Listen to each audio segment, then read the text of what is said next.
আমি আরমান, 18 বছর বয়স। ঢাকার গুলশানে পিঙ্ক সিটি নামক আবাসিক এলাকায় থাকি।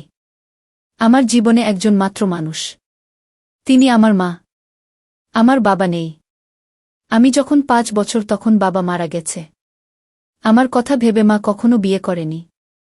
যাই হোক, আমার মার পরিচয় দিই। 37 বয়সী আমার মা একজন স্কুল শিক্ষিকা। তাও যেমন তেমন নয়, বাংলাদেশের 1 নম্বর English medium school and college স্কলাস্টিকার শিক্ষিকা আমার মা। আমার মা প্রচণ্ড স্মার্ট একজন নারী। সব কাজে সে পারদর্শী।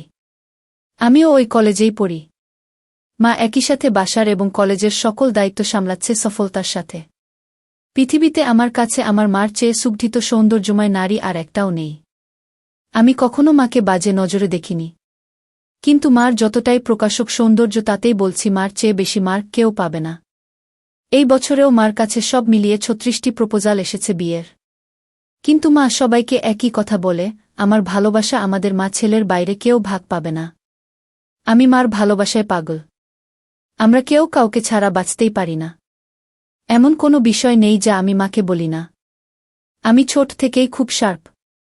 ক্লাস 2তে ভর্তি হবার পর আমরা মা ছেলে কর্তৃপক্ষ ছাড়া কেউ জানে না। কখনো আমরাও এমন আচরণ করি না যে কেউ বুঝবে। এটা মা আর আমি প্ল্যান করে করেছি। আমাদের খুব মজা লাগে। মাকে এখনও দেখতে 25-26 বছর বয়সী মনে হয়। মা সব সময় থ্রিপিচ পরে। তবে তা হাতা কাটা বা ফুল হাতা এক এক সময় এক এক রকম হয়। তবে খুব টাইট নয়। এতেই মাকে দেখে যে কোনো পুরুষ পাগল হতে বাধ্য। মা প্রতিদিন আমাকে নিজেই গাড়িতে করে কলেজে নিয়ে যায়। আমাদের একটা হোয়াইট স্কোডা আছে। মা নিজেই ড্রাইভ করে। মা বাসায় কাজ করার সময় ওড়না কোমরে বেঁধে কাজ করে। আমাদের ঘটনা শুরু হয় ছিমছাম ভাবে এবং পুরো প্রাকৃতিক উপায়ে ও অ্যাক্সিডেন্টালি। একদিন আমি একটা পড়া বুঝার জন্য মার রুমে ঢুকলাম। রুমে ঢুকেই আমি ও মা সামনাসামনি ও দুজনেই হয়ে গেলাম। কারণ মা মাত্র গোসল করে বের হয়েছে এবং শুধু টাওয়াল পরা ছিল মা। আমি কয়েক সেকেন্ড কোনো কথাই বলতে পারিনি। চোখ মার উপর থেকে সরছে না। কিন্তু লজ্জা পেয়ে মার চিৎকারে আমিও একটা চিৎকার দিয়ে বেরিয়ে আসি সরি বলতে বলতে। এসে বাহিরের দরজার পাশে দাঁড়িয়ে বলি, সরি মা, আমি পড়া বুঝতে এসেছিলাম। পরে বুঝে নিব। এই বলে আমি আমার রুমে গিয়ে খাটে বসতেই মার দেখা এই পলকে সৌন্দর্য চোখ থেকে সরাতে পারছি না। হঠাৎ বুকটা ধরফর করছে। চোখ পড়ল প্যান্টের দিকে। আমি ভয় পেয়ে গেলাম। দেখি প্যান্ট ফুলে ঢোল হয়ে আছে। আমার মন ভাঙচুর হয়ে যাচ্ছে মাকে এমন রূপে দেখে। কখন যে ঘুমিয়ে গেলাম বলতেই পারি না। ঘুম ভাঙতে দেখি তখন সন্ধে হয়ে গেছে। উঠে ফ্রেশ হয়ে বের হলাম রুম থেকে। সামনে মা পড়ে গেল। ড্রয়িং রুমে বসে টিভি দেখছে আর সালাদ কাটছে। আমায় দেখে হাতে ইশারায় পাশে বসতে বলল। আমি বসলাম। মা একটা হাতাকাটা ব্রাউন সালোয়ার কামিজ পরা ছিল। সুন্দর লাগছে। কিন্তু মার চেহারা দেখে মনটা ভেঙে গেল। আমার সর্বতুল্য মাকে নিয়ে কি সব বাজে চিন্তা করেছি আমি, ছিছি। হঠাৎ মার ধাক্কায় সম্বিত হল। আম্মু, কি হলো বাবা? কি ভাবছিস চুপ করে? আমি, না আম্মু কিছু না। তোর জন্য বিরিয়ানি রান্না করেছি। আয় খাবি চল। মা একদম স্বাভাবিক হয়ে আছে। হয়তো নিজেও লজ্জা ঢাকছে। আমি, আজ আমায় খাইয়ে দিবে আম্মু? মা আমার দিকে এক পলক অপরূপ দৃষ্টি করে চেয়ে বলল, আয় কাছে আয়। আমি হাত বাড়ালাম। কিন্তু মা আমাকে অবাক করে দিয়ে হাত ধরে কাছে নিয়ে তার কোলে থাইয়ে বসিয়ে দিল। আমি বুঝতে পারছি না হঠাৎ এমন করল কেন। কারণ বড় হয়েছি বলে হয়তো এতদিন এমন কোলে নেয়নি। এজন্য অবাক লাগছে। আম্মু, জানিস বাবা, তোকে নিয়ে আমার অনেক স্বপ্ন। আমি জানি মা। আমি বড় মানুষ হয়ে দেখাব। আম্মু, তুই বুঝছিস না। আমি চাই না তুই টাকা পয়সা কামানোর জন্য জীবন পানসে করিস। আমি মানে? আম্মু মানে হলো কখনো টাকার পিছনে না ছুটে খুশি থাকতে চেষ্টা করবি। টাকা এমনি আসবে। আমি, ও আচ্ছা। মা আমাকে খাইয়ে দিল। এমন মাসুম মার প্রতি রাতে কি নাকি ভেবেছি আমি, ছি। ভেবেই খারাপ লাগছে। আমরা যে যার রুমে গেলাম ঘুমাতে। সারারাত নিজেকে দুষেছি আমি। দুদিন মন খারাপ ছিল। এর মাঝে একদিন কলেজে যাওয়ার সময় মা বলল, কোনো কারণে কি মন খারাপ তোর? আমি, না মা। মা আর কিছু বলল না। পরদিন আমার ক্লাস ছিল না। মা গেল। হঠাৎ ফোন করল মা। আম্মু, গোসল করে তাড়াহুড়ায় আমার কাপড় মেলতে ভুলে গেছি। একটু নেড়ে দে প্লিজ। আচ্ছা মা। আমি মার রুমে গেলাম। গিয়ে বালতি নিয়ে ছাদে যাই। নাড়তে গিয়ে প্রথমে ছিল কামিজ, তারপর সালোয়ার। এরপরে বাকিগুলোও দেখি। দেখে আমার বুক ধরফর করতে লাগে। দেখলেই বোঝা যাচ্ছে এটা নামিদামি ব্র্যান্ডের। হাতে তুলতে হাত কাঁপছিল। আর কি সুন্দর ঘ্রাণ ওগুলো থেকে, কি বলবো। আমি হতবিহ্বল হয়ে গেলাম। কারণ পৃথিবীতে ৭০০ মিলিয়নে একজনের ভাগ্যক্রমে একই সাইজের হয়, আর তা আমার মার ভেবেই মাথা নষ্ট হয়ে গেল। পাগল হয়ে যাব মনে হয়, এমন দশা। আমি কোনোমতে ওগুলো একটা সাইডে নেড়ে দিলাম যেন বাহিরে কার চোখে না পড়ে। দৌড়ে রুমে এসে পড়ি। ইচ্ছা করছিল একটাবার হাত দিয়ে শান্তি করি। কিন্তু এর ভয়াবহতা বিশাল বলে নিজেকে সামাল দিই। এরপর ইন্টারনেটে দেখতে লাগলাম এসব চিন্তা নিয়ে। দেখি অসাধারণ বিষয়। স্বামী মারা গেলে ছেলেই মায়ের দায়িত্ব নিবে এবং সব খেয়াল রাখবে, তা শারীরিক মানসিক সব হতে পারে, এটা বেদে লেখা। নারী অন্য কোনো দেহের সাথে জড়াতে না চাইলে বাসনা পূরণ করা সন্তানের দায়িত্ব। আমি কি করব বুঝতে পারছি না। এসব ভাবতে ভাবতে ঘুমিয়ে গেলাম। উঠলাম মার ডাকে। দেখি মা সামনে দাঁড়ানো। বসল বিছানায় ও আমার মাথায় হাত বুলিয়ে বলল, ঘুম হলো সোনা? আয় খাবি আয়। আমি উঠে গেলাম ডাইনিং রুমে। মা চা বিস্কিট এনে বলল, চল ছাদে বসি। আমরা ছাদে বসলাম। গিয়েই মা কাপড় দেখে বলল, আমি আজ ভুলেই গেছিলাম। এই রে, আমার ওই কাপড়গুলো কোথায়? আজ কি ধুইনি নাকি? না মা, ওই পিছনে আছে। এমনভাবে বলল যেন ছেলের সামনে এগুলো কোনো বিষয় না। মা সব কাপড় তুলে হাতে নিল। আম্মু, গরমের ছুটিতে দিয়ে দিল। বলো কোথায় যাবে ঘুরতে? আমরা তো বাসায় সময় কাটাই না। চলো এই ছুটি বাসায় নিজেদের সময় দিই। মা অপলক তাকিয়ে আছে আমার দিকে। কি মা? ভুল বলেছি। মা আমার গালে হাত বুলিয়ে বলল, কোনো ভুল বলিসনি সোনা। তুই অনেক বড় হয়ে গেছিস বাবা। Love you baby. বলেই মা আমায় জড়িয়ে ধরল। এটা অবশ্য সব সময় হয়। কিন্তু আজ ভিন্ন একটা ঘ্রাণ আসছে মার গায়ে। এটা মমতা আর কি একটা ভিন্নতা বুঝলাম না। তো পরদিন আমি টিভি দেখছি আর মা ঝাড়ু দিচ্ছে। আমি দেখলাম মা আজ ওড়না পরেইনি। আর ঝাড়ু দেওয়ার সময় সব ঝলক দিচ্ছে। আমি জানি না কেন চেয়ে চেয়ে মাকে দেখছিলাম। হঠাৎ একবার আমিও মার দিকে তাকালাম, মাও তাকালে, চোখাচোখি হল। আমি খুব ভয় ও লজ্জা পেয়ে গেলাম। মা না জানি কি ভাবছে। আমি আর তাকালামই না। ভয়ে ভয়ে আছি, কি যেন বলবে আমাকে। এমন সময় কাজ শেষ করে এসে মা পাশে সোফায় বসল, আমার গা ঘেঁষে আমার কাঁধে হাত রেখে। আমি ভয়ে কাঁপছিলাম। মা বলল, আরে কি দেখছো এসব? চলো রেসলিং দেখি। তুমি দেখো না? আমি অবাক হলাম। আমি রেসলিং দেখে না। আমি মাথা নেড়ে না বললাম। মা বলল, বিয়ে ম্যান। এ যুগে রেসলিং দেখো না তা হয়? দাও রিমোট দাও। মা রিমোট নিয়ে চ্যানেল পাল্টে রেসলিংয়ে দিল। আন্ডারটেকার আর ট্রিপলিচের খেলা চলছিল। মা এত মজা করে দেখছিল যে আমিও কেমন ঘুলে মিলে গেলাম। হঠাৎ করে আমায় বলল, তোমার কাকে পছন্দ? আমি তো দেখি না। কিন্তু আন্ডারটেকার। আম্মু, এই তো আমার ছেলে। সে খুব জোস। আমি তো হয়ে গেলাম। মার প্রতি একটা কৌতূহল হল। মাঝে এনবি ও মার্গারেটের লাইভ হবে এটা বিজ্ঞাপন দিল। আমি মনে করেছি হয়তো মেয়েদের খেলা দেখবে না আমি সামনে থাকায়। কারণ মেয়ে খেলে ছোট কাপড় পরে। কিন্তু মা আমায় অবাক করে দিয়ে আরও গা ঘেঁষে বসে বলল, এবার মজা হবে। বলেই জুস আর পপকর্ন নিয়ে এলো। আমি উঠে যাচ্ছি লজ্জায়। মা আমায় থামিয়ে বলল, আরে বস। মজা হবে এদের খেলায়। আমি মার্গারেট আর তুই এনিবি, ঠিক আছে? আচ্ছা। খেলা শুরু হলো। দুজন ছোট ছোট সেট পরে এসেছে। মা বেশ মজা করে দেখছে। আমি শুধু মাকে দেখে অবাক হচ্ছি।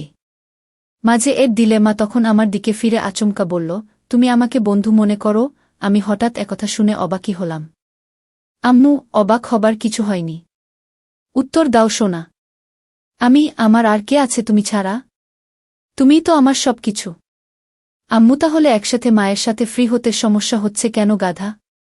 এটা জাস্ট খেলা। আসলে ওরা ছোট কাপড় পরা। তাই মা ছেলে একসাথে এসব দেখা। এজন্য লজ্জা লাগছে। মা হাসতে হাসতে শেষ। আম্মু, আরে বোকা ছেলে, আমি না তোর মা? লজ্জা কিসের আমার সাথে? এগুলো অনেক আগের মূর্খ সমাজে চলত। এখন না। শোনো, আমরা মা ছেলে ছাড়া আর কেউ নেই আমাদের জীবনে। আমরা চিল করব না তো কে করবে বলো? আমি মানে আম্মু, মানে আমরা একসাথে এগুলো দেখলে কিছু হয় না। আর এগুলো পড়ার জন্য এমন লজ্জা কেন? তুই পড়িস না নাকি? আমি আম্মু, আমিও তো পড়ি। তাতে কি হয়েছে? এসব উল্টপাল্ট কথা বলবি না। পোশাক কখনো মানুষের স্বভাব থাকে না। মনে বিষ নিয়ে যদি বুরখা পরে ঘোরা হয় তাহলে বুরখা পরার কোনো মানে নেই। এটা মাথায় রাখবি। আমি মাথা নাড়লাম। এরপর খেলা শুরু হলে দেখা শুরু হলো আমাদের। হঠাৎ মা বলল, চল বাজি হবে। আয় দেখি কে জিতে। আজ মার্গারেট জিতবে। আমিও আর লজ্জা না পেয়ে মাকে সঙ্গ দিলাম। আমরা রক্তহিম করা খেলায় শেষে আমিই জিতে গেলাম। পুরো ৫,০০০ টাকা জিতলাম আমি। কিন্তু মা একটুও মন ভারী করল না। বাহ, বেশ টাকা আয় হলো। মাঝে মাঝে এমন হলে বড়লোক হয়ে যাব। আম্মু, তা তো হবেই। তবে জিতলি। কি খাওয়াবি বল? তুমি কি খাবে? আম্মু, তোকে খাবো। আম্মু, আরে বোকা, এমনি বললাম। আচ্ছা, আমি ঘেমে গেছি। যাই গোসল করে আসি। মা গোসল করতে গেল। আমি টিভি দেখছি। হঠাৎ শব্দ মার গলার। আমি দৌড়ে যাই মার রুমে। গিয়ে আবার্থ হয়ে গেলাম। আজ সেদিনের মতো নয়। কিন্তু আজ মাকে সম্পূর্ণ ভিন্নতর দেখলাম। আমি হাঁ করে তাকিয়ে আছি। আম্মু, কিরে, কি দেখিস? অবাক হয়েছিস না? আমি মাথা নেড়ে হা বলি। কিন্তু এত টাইট যে? আম্মু, ও তুই টাইটের কথা বলছিস? আমি বলছি, এটা আমার অনেক আগের জামা। এই জামার বয়স তোর চেয়ে ২ বছর বেশি। কি বলছো এগুলো? ওয়াও। আম্মু, হ্যাঁ ওয়াও। সুন্দর না? নাকি খারাপ লাগছে? খারাপ লাগে তোমার ভূত। একদম পরি লাগে আমার মাকে। আম্মু, কিন্তু আসলেই অনেক দিন বলে টাইট হয়ে গেছে। কেমন যেন লাগছে। যদি কিছু মনে না করো একটা কথা বলি মা? আম্মু, হ্যাঁ বল। তোমাকে টাইট ড্রেসেই ভালো লাগে। কেন যে সবসময় আলখাল্লা পরে থাকো বুঝি না। মডার্ন যুগের এত ভাষণ আমাকে দাও আর নিজে সেকেলে। মনেই হয় না ইংলিশ মিডিয়ামের টিচার তুমি। আম্মু, হাহা। আমার বদমাইশ ছেলে। আয় বুকে আয়। ইদানিং তুমি চেঞ্জ হয়ে যাচ্ছ যে। খুব আদর সোহাগ করছো যে। মা আমায় ছেড়ে দিয়ে মুখটা মলিন করে বাথরুমে চলে গেল। আমিতে ভয় পেয়ে গেলাম। কি বলতে কি বলে দিলাম। একটু পরে মা আবার আলখাল্লা পরে হাতে ওই জামাটা এনে আলমারিতে রেখে ধপাস করে বন্ধ করে নিচে কিচেনে চলে গেল। আমি কি বলবো বুঝতে পারছি না। আমিও পিছনে গেলাম। বললাম, মা রাগ করেছ? সরি মা। আর এমন বলবো না। মা কথাই বলছে না। আমি পিছনে ঘুরছি। কিন্তু মা পাত্তাই দিচ্ছে না। শুধু চোখে পানি ভরে কাজ করছে। কিচেনের জিনিসে রাগ ঝাড়ছে। টেবিলে খাবার দিয়ে মা উপরে যাচ্ছে। তখনই আমি মার পায়ে পড়লাম ও বললাম, আর কখনো এমন বলবো না মা। ক্ষমা করে দাও। কেঁদো না মা। তুমি ছাড়া আমার আর কে আছে বলো? মা কেঁদে দিয়ে আমায় জড়িয়ে ধরে বলল, আমিও তো তাই বলছি। তুই ছাড়া আমার আর কে আছে? তোকে আদর সোহাগ করব না গো কাকে করব? তুই তো আমার সবরে পাগল। সরি, আর হবে না মা। আম্মু, আমি সবসময় তোকে ভালোবাসি বোকা। আর এমন বলিস না। আমাকে প্লিজ একা করে দিস না তোর বাবার মতো। না মা, আমি তোমার সব কথা শুনব ও মেনে চলব। আমারও সব কথা মানতে হবে তাহলে? মা মুচকি হেসে চোখ মুছে বলল, তাহলে ওই ড্রেস পরে এসো আর আমাকে খাইয়ে দাও। মার মুখে উজ্জ্বল হাসি। মা রুমে গিয়ে মিনিটে চলে এলো ওই ড্রেস পরে। আমি বললাম, তোমায় একদম ক্লাস 10-এর মেয়ে মনে হয় মা। যে কোনো কাপড়েই বোঝাই যায় না তোমার বয়স ৩৭। মা মুচকি হেসে আমায় নিয়ে বসে খাওয়াতল। তারপর আমরা যে যার রুমে গিয়ে ঘুমালাম। এভাবে মা আর আমি আর কিছু না করে ছুটি শেষ করলাম। ছুটির পরে আমাদের কলেজে একটা সাংস্কৃতিক অনুষ্ঠান হয়। সবাই নাম দেয়। আমিও নাম দিই গানে। আমরা পারফর্ম করি, অনেকেই অনেক রকম করে। মেয়েরাও পারফর্ম করে ড্যান্সে। হঠাৎ একটা ড্যান্স চালু হয়। দেখলাম কয়েকজন মাঝবয়সী নারী ঘোমটাস দিয়ে স্টেজে উঠল। এরপর গান চালু হতেই ঘোমটা খুললে আমি আকাশ থেকে পড়লাম। মা লিডিং ড্যান্সার আর মারাত্মক লাগছে তাকে। মা একটা হলুদ শাড়ি পরেছে যা মারাঠি স্টাইলে বাঁধা ও নাভি বরাবর। এতেই সবার হৃদস্পন্দন বাড়িয়ে দিল। সবাই হুররে করে অনুষ্ঠান শেষ করল। আমি আমার মা এত সুন্দর নাচে তা জানতাম না। ছেলেরা সবাই তো বলছেই, সাথে মেয়েরাও বলছে ম্যাম খুব হট। আমার খুব গর্ব হলো এটা শুনে। আমরা বাসায় গিয়ে আমি মার সাথে কথা বলছি না। মাতা দেখে বলল, কি হয়েছে আমার প্রাণ ভোমরা? আমি, ইস আবার প্রাণ ভোমরা বলছে। কখনো তো বলনি নাচতে পারো। আমাকে তো কখনো নাচ করে দেখাওনি।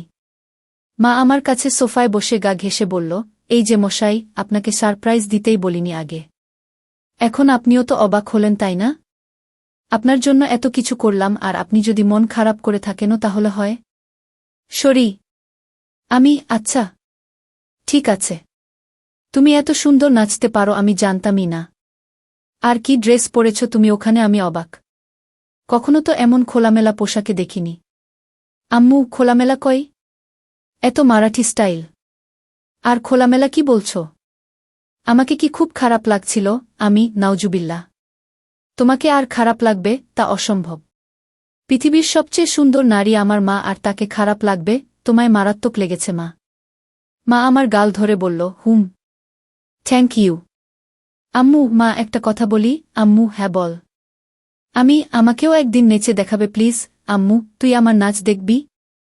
ভালো লেগেছে, আমি ভাবতেও পারিনি এত সুন্দর নাচ তুমি। আজ সবাই তোমার প্রশংসা করছিল। প্লিজ মা, দেখাবে বলো না? আম্মু, অবশ্যই দেখাবো সোনা। আমার পৃথিবী তুই। আর তোকে খুশি করতে সব করতে পারবো। বল কি ড্যান্স দেখবি? আমি, যেই কস্টিউম আছে তার বিচারেই যা ইচ্ছা তোমার। আম্মু, আচ্ছা তুই বস, আমি আসছি বলে মা পালালো রুমে।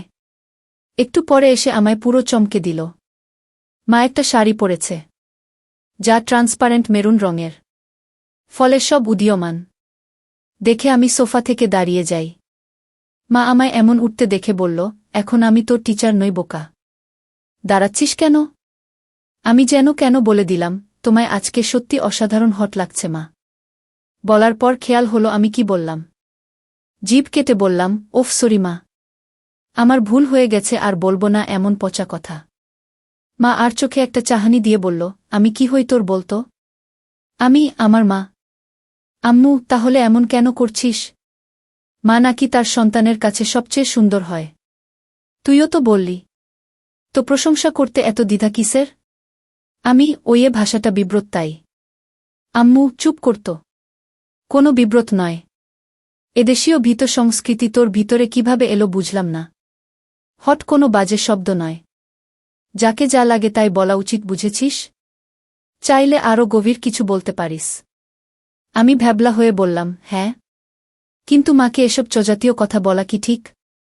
মা আমায় হাত ধরে সোফায় বসে বলল, আম্মু দেখছো না, আমি তোর মা। আমায় তুই যা খুশি বলতে পারিস। ভালো লাগলেও বলবি, খারাপ লাগলেও বলবি।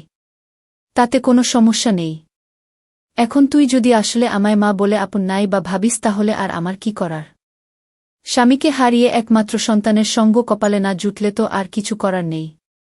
আমি বুঝলাম মা মনে মনে কষ্ট পাচ্ছে, আর প্রশংসা করায় মা আমায় বাধা দেয়নি। পশ্চিমা দেশের মতো মা আমায় স্বাধীনতা দিচ্ছে, ভালো তো এমনিতেই বাসে মা। তাই মার মন ভালো করতে বললাম, okay my dear loving mother, let's show me your best move. মা হেসে দিয়ে আমায় ধন্যবাদান্তে কপালে হামি দিয়ে বলল, লাভ ইউ মাই ডিয়ার। তোর জন্যই বেঁচে আছি আমি। আমায় তুই বুঝিস বলেই আমি পরিণত মা। বল কোনো গানে নাচব? আমি, কাটা লাগা সং। মা চোখ বড় করে বলল, নুটি বয়। আমি হেরে যাওয়ার মতো মাথা নিচু করলাম। মা আমার থুতনি ধরে তুলে চোখে লাস্যময়ী হাসি এনে বলল, আমার ছেলে বলবে আর আমি মা হয়ে তা করব না, এটা হতে পারে? বলেই মা কাটা লাগা সং বাজিয়ে পৃথিবীর সকল সৌন্দর্য নিজের উপর এনে নাচতে লাগল। সে কি মুভ ও স্টাইলে নাচল, কি বলবো। মনে হচ্ছিল যেন আমার গার্লফ্রেন্ড হলেও এমন ভঙ্গিতে নাচত না। পুরোপুরি বোল্ড লাগছে মাকে। আমি দাঁড়িয়ে হাততালি দিলাম ও মাকে গিয়ে সালাম করলাম। মা অবাক হয়ে গিয়ে বলল, কি ব্যাপার? সালাম কেন?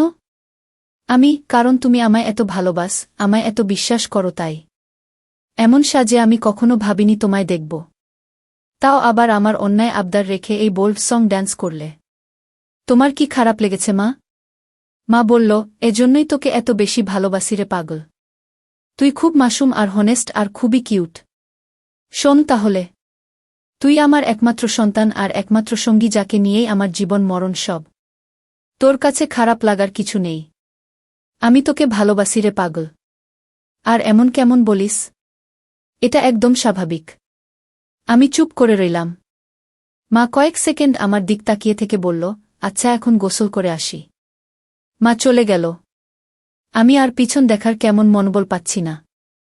তবে 10 মিনিট পর হঠাৎ মার ডাক এলো। আমি মার রুমে যেতেই আবারও সেই মুহূর্ত সামনা করলাম। মাকে এরূপে দেখে বুক ধকধক করছে। আমি কিছু বলতে পারছি না। কিন্তু মা আমায় দেখে মোটেও বিচলিত নয়। একটু কড়া কণ্ঠে বলল, বস বিছানায়। আমি কি করব বুঝতে পারছি না। মা এবার আরও একটু কড়া হয়ে বলল, বসতে বললাম না। আমি চট করে বসলাম। মা আরেকটা তোয়ালে দিয়ে চুল মুছে তাতে বেঁধে এসে আমার পাশে বসল। আমি নিচের দিকে মুখ করে আছি।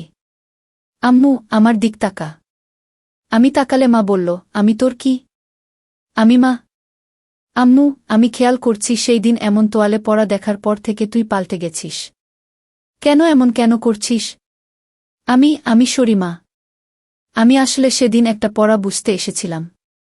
জানতাম না তুমি গোসল করে তোয়ালে পরে বের হয়েছিলে। তাই ঢুকে পড়ি। আর হবে না মা। ভুল হয়ে গেছে। আম্মু, আর একটা কথা বললে একটা চড় মারব। তোকে সারা জীবন এই শিক্ষা দিয়েছি আমি? আমি না তোর মা? তুই ছোট থেকে আমায় এমন দেখেছিস, এখন একটু বড় হয়েছিস বলে আর দেখিসনি। তাতে এমন করার কি হলো? কিন্তু এখন তো আমি বড় হয়ে গেছি মা। আম্মু আবার কথা বলে, সন্তান আজীবন মার কাছে ছোটই থাকে। আর তোয়ালে পরে দেখায় কি দুনিয়া উল্টে গেছে? আমায় কি তোয়ালেতে দেখতে এতটাই বিশ্রী? আমি মার মুখে হাত দিয়ে বললাম, না মা। দুনিয়াবি সবচেয়ে সুন্দর তুমি। যা সব কিছুতেই। আম্মু, তাহলে এত কাহিনী কেন? আমি ভেবেছি তুমি আমায় কি নাকি ভাববে, তাই ভয়ে ছিলাম। আম্মু শোনো, আমরা ছাড়া আর কে আছে যে নিজেদের স্পেসটুকুও নষ্ট করব? তোয়ালে পরে দেখলে কিছুই হয় না পাগল। আয় বুকে আয়। এরপর মা বলল, তোর খিদে লাগেনি? যা ড্রয়িং রুমে বস। আমি আসছি। আমি অপেক্ষা করছি। মা এলো কিচেনে। রান্না করছে আর গুনগুন করে গান গাইছে। আমি পিছন থেকে জড়িয়ে ধরলাম মাকে। পিছন তাকিয়ে দেখে আমি হাত সরিয়ে নিই। মা মুচকি হেসে আমার হাত ধরে গান গাইতে থাকল। আমি আগে কখনো এত খুশি হয়নি। আম্মু, আমার জীবনে এমন একটা ছেলে থাকলে খুশি হব না? বল কি খাবি? আমি স্যুপ। আম্মু আচ্ছা যা টিভি দেখ। আমি আসছি স্যুপ নিয়ে। আমি বসে টিভি দেখছি। মা স্যুপ এনে আমায় খাইয়ে দিল ও নিজেও খেল। আম্মু আচ্ছা আমার কিছু শপিং করতাম। তুই থাক একটু বাসায়। আমি চলে আসব তাড়াতাড়ি। মা শপিং করতে চলে গেল। এলো অনেকগুলো ব্যাগ নিয়ে। সব নিয়ে সোজা রুমে রেখে এলো। আমি কি কিনলে? আম্মু এমনি কিছু জিনিস। মা এড়িয়ে গেল। বুঝলাম হয়তো নিজের কাপড় কিনেছে। তা তো আর ছেলেকে দেখানো যায় না। যাই হোক, পরদিন কলেজে যাওয়ার জন্য গাড়িতে বসে আছি মার জন্য। মা গেট লাগিয়ে যখন গাড়িতে এলো তখন আমি আকাশ থেকে পড়লাম। মা একটা হলুদ ট্রান্সপারেন্ট শাড়ি পরেছে ম্যাচিং ব্লাউজের সাথে। আমি আকাশ থেকে পড়লাম মাকে এমন রূপে দেখে। মা আমার চেয়ে থাকা দেখে বলল, কি হলো এমন তাকিয়ে কেন আছিস? তুমি অনেক পাল্টে গেছো মা। মা মুচকি হেসে বলল, এটা কি তোর খারাপ লাগছে? আরে না না। আমার কাছে উল্টো ভালো লাগছে। মা চোখ কুঁচকে বলল, ভালোটা আবার কেন? আমিও চাই তুমি নিজের জীবন সাজাও। ভালো ও খুশি থাকো। পোশাকটা না হয় তারই শুরু। মার মুখে উজ্জ্বল গর্বের হাসি। I am proud of you baby. Me too mom. আজকে অসাধারণ লাগছে মা। আম্মু, আমি ভাবছি এখন থেকে শাড়ি পরব। ভালো ডিসিশন। কিন্তু শুধু শাড়ি কেন? আম্মু এমনি। না হলে আর কি পরা যায় বলতো? আমাকে জিজ্ঞেস করছো? মা কাকের মতো আশেপাশে তাকিয়ে বলল, আর কাউকে দেখছিস গাড়িতে? না মানে একজন মা তার ছেলের সন্তানের কাছে পোশাকের সিদ্ধান্ত চায় তাই বললাম। বাংলাদেশে এটা স্বাভাবিক নয়। আম্মু আমার কাছে সবকিছু তুই। তাই আমার কমেন্ট তুই করবি। বল কেমন পড়ব? আমি সত্যি ফ্র্যাঙ্কলি বলবো। আম্মু, এবার চর খাবি? আমি সরি। আম্মু, বল।